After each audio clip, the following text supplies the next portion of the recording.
ಉಗ್ರರ ಬಳಿ ಜಪ್ತಿ ಮಾಡಿದ್ದ ಬಾಂಬ್ ಠಾಣೆಯಲ್ಲಿ ಭೀಕರ ಸ್ಫೋಟ. ತಹಶೀಲ್ದಾರ್ ಪೊಲೀಸರು ಸೇರಿ 7 ಜನರ ಸಾವು, 27 ಮಂದಿಗೆ ಗಂಭೀರ ಗಾಯ.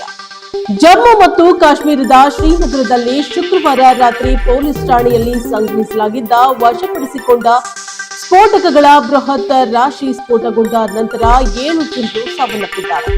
27 ಜನರು ಗಂಭೀರವಾಗಿ ಗಾಯಗೊಂಡಿದ್ದಾರೆ. ಗಾಯಾಳುಗಳಲ್ಲಿ 5ರ ಸ್ಥಿತಿ ಗಂಭೀರವಾಗಿರುವುದರಿಂದ ಸಾವು ನೋವುಗಳ ಸಂಖ್ಯೆ ಹೆಚ್ಚಾಗಬಹುದು ಎಂದು ಮೂಲಗಳು ತಿಳಿಸಿದ್ದಾರೆ. ಸಾವನ್ನಪ್ಪಿದವರಲ್ಲಿ ಹೆಚ್ಚಿನವರು ಸ್ಫೋಟಕಗಳನ್ನ ಪರಿಶೀಲಿಸ್ತಾ ಇದ್ದಂತಹ ಪೊಲೀಸರು ಮತ್ತು ವಿಧಿವಿಜ್ಞಾನ ತಂಡದ ಅಧಿಕಾರಿಗಳಾಗಿದ್ದಾರೆ. ನಯಾಜ್ ತಹಶೀಲ್ದಾರ್ ಸೇರಿದಂತೆ ಶ್ರೀನಗರ ಆಡಳಿತದ 2 ಅಧಿಕಾರಿಗಳು ಸೇರಿ ಸ್ಫೋಟದಲ್ಲಿ ಸಾವನ್ನಪ್ಪಿದ್ದಾರೆ. ಪಿಯುಸಿ ಪಾಸ್ ಆಗಿರುವ ಮೈಥಿಲಿ ಠಾಕೂರ್ ಈಗ ಭಾರತದ ಅತಿ ಕಿರಿಯ ಶಾಸಕಿ.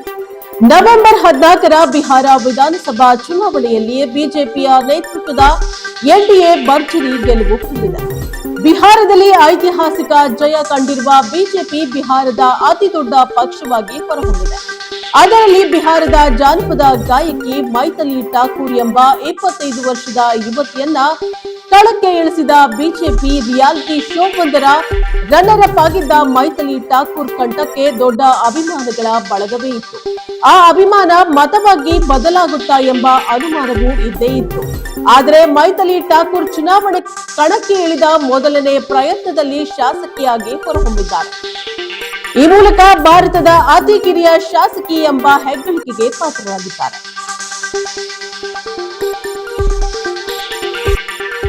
ಬಿಹಾರ ಸೋಲಿನಿಂದ ಸಿದ್ದರಾಮಯ್ಯ ಸ್ಥಾನ ಮತ್ತಷ್ಟು ಗಟ್ಟಿ. ಕರುನಾಡಲ್ಲಿ ಈ ಯಥಾಸ್ಥಿತಿ ಮುಂದುವರಿಯಲಿದೆ. ಬಿಹಾರ ಚುನಾವಣೆ ಫಲಿತಾಂಶದಿಂದ ಕರ್ನಾಟಕದ ರಾಜಕಾರಣದ ಮೇಲೆ ಯಾವುದೇ ಪರಿಣಾಮವಾಗದು.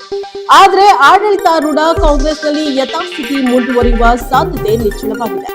ಅನ್ಯ ರಾಜ್ಯಗಳ ಚುನಾವಣಾ ಫಲಿತಾಂಶವನ್ನ ಹೋಲಿಸಿ ನೋಡುವುದು ವಾಡಿಕೆ. ಅದೇ ರೀತಿ ಬಿಹಾರ ಮತದಾರರ ತೀರ್ಪನ್ನ ಕರ್ನಾಟಕ ಈಗಿನ ರಾಜಕಾರಣಕ್ಕೆ ಸಮೀಕರಿಸಿದ್ರೆ ಮುಖ್ಯಮಂತ್ರಿ ಸಿದ್ದರಾಮಯ್ಯ ಅವರ ಬೆಂಬಲಿಗರು ಒಂದು ಬಗೆಯ ನಿರಾಳತೆಯನ್ನ ಕಾಣಬಹುದು.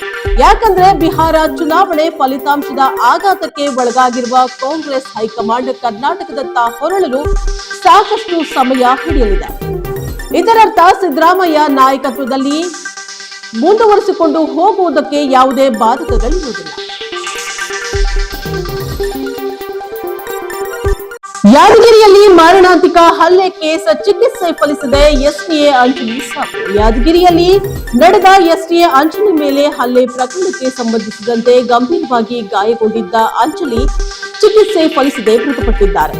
ಮೃತರೊಂದನ್ನ ಅಂಜಲಿ ಕಂಬನೂರು ಎಂದು ಗುರುತಿಸಲಾಗಿದೆ. ದಾಳಿಯಿಂದ ಗಂಭೀರವಾಗಿ ಗಾಯಗೊಂಡಿದ್ದ ಅಂಜಲಿ ಹೈದರಾಬಾದ್ ಖಾಸಗಿ ಆಸ್ಪತ್ರೆಯಲ್ಲಿ ಚಿಕಿತ್ಸೆಯನ್ನ ಪಡಿತಾ ಇದ್ರು. ಆದರೆ ಚಿಕಿತ್ಸೆ ಫಲಕಾರಿಯಾಗದೆ ಎಸ್ಟಿಎ ಅಂಜಲಿ ಅವರು ಮೃತರಾಗಿದ್ದಾರೆ. ಯಾದಗಿರಿ ಠಾಣೆಯಲ್ಲಿ ಪ್ರಕರಣ ದಾಖಲಾಗಿದೆ. ಆರೋಪಿಗಳಿಗೆ ಪೊಲೀಸರು ಬಂಧಿಸಿದ್ದಾರೆ.